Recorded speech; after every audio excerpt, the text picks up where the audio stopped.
Tanti auguri di buon anno! Se tra i buoni propositi del 2022 c'è il voglio perdere peso, questo video fa per te. Se ti senti motivata per fare a meno di uscite, aperitivi, pizza, pane, pasta, carboidrati, dolci, o di iscriverti in palestra e allenarti tutti i santi giorni, o addirittura di provare dei prodotti particolari che forse costano un pochino di più, ma se mi aiutano il metabolismo li compro, questo video fa per te. Ho chiesto alle persone che mi seguono di condividere con me quelle che sono le loro esperienze con le diete. Si dà troppa importanza ai chili che si riescono a perdere dopo una dieta e non si va a guardare che cosa succede dopo.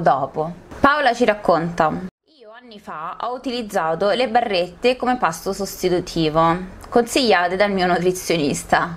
Risultato: mesi di dieta ipocalorica, carboidrati un miraggio, persi peso, sfido chiunque, ma in un modo che non mi stava neanche bene, per poi ovviamente riprenderlo nel pieno stile dicotomico del tutto o nulla. Questo è quello che succede quando si usano i pasti sostitutivi. È naturale perdere peso perché? Perché stiamo togliendo un pasto alla giornata. E la fame? Ma la fame in qualche modo viene compensata dalla gioia di perdere quel chilo giorno dopo giorno. Ma come Paola stessa ci racconta, ha perso i chili male. E non solo, poi li ha ripresi perché si passa dalla mentalità tutto o nulla. O faccio una dieta ferrea o mollo e lascio perdere. Veronica ci racconta: una vita intera facendo diete, inizialmente per necessità, perché solo all'età di 8 anni iniziai il cortisone per problemi di salute, e si sa, il cortisone ti fa gonfiare. All'inizio persi 30 kg, ero una bambina, non avevo molto entusiasmo, non sapevo niente di diete e poi facevo tutto mamma. Il problema però è che dopo continuai a fare diete, restrizioni, eccessivo sport per paura di ingrassare.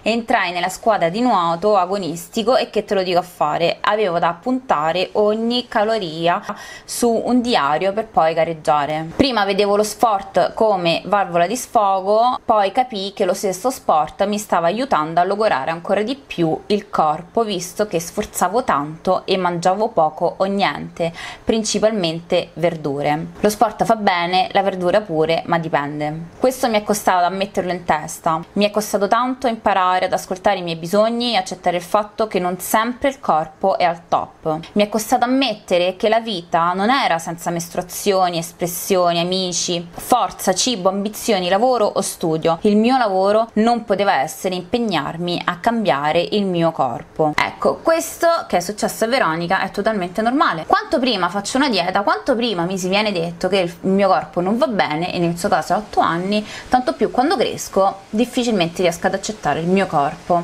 Tanto più poi se ci si mette di mezzo un allenatore fa calcolare calorie su un diario, quando nello sport automaticamente si mangia meglio. Lo sportivo non ha bisogno di contare le calorie, sicuramente non a livelli, non stava alle Olimpiadi, quindi cioè vabbè, lasciamo perdere. Questo non ha fatto altro quindi che portarla in un circolo vizioso, in un buco nero. Io lo chiamo sempre il buco nero delle diete, perché non fa altro che restringere, devi togliere perché il corpo non va bene, fino a quando però una persona si sveglia, come nel caso di Veronica, meno male, che ha detto basta, il mio lavoro non può essere impegnarmi a cambiare il mio corpo, che la vita è fatta di tanto altro. Ma per arrivare a questo punto le è costato tanto, le è costato tanto sacrificio, le è costato patire la fame, le è costato stare senza energie e stare dietro a tante diete senza stare bene. Simona invece ci racconta: ciao Monica, da piccola sono sempre stata un po' cicciottina, verso i 14 anni comincio a cambiare approccio con il cibo perché non mi vedevo come le mie coetanee. Allora sto a dieta senza criterio, mi ammazzo di palestra e cammino tantissimo. Nel giro di qualche mese arrivo a pesare 50 kg per 1,70 e mi salta anche il ciclo. Anni di ossessioni con il cibo, fortunatamente i problemi con il ciclo durano poco perché i miei mi stavano addosso, ma comincio a prendere lassativi dopo aver mangiato troppo per non sentirmi in colpa. E insomma, per fartela breve, ho lottato per anni con la mia mente e con ogni commento non richiesto sul mio corpo. Quante volte mi sono privata di mangiare serenamente solo perché mi dicevano ti vedo bene. Nella mia testa significava che ero ingrassata. Quante volte mi sono sentita soddisfatta nel sentirmi dire sei sciupata, mi rendeva felice. Questo è un classico esempio di quanto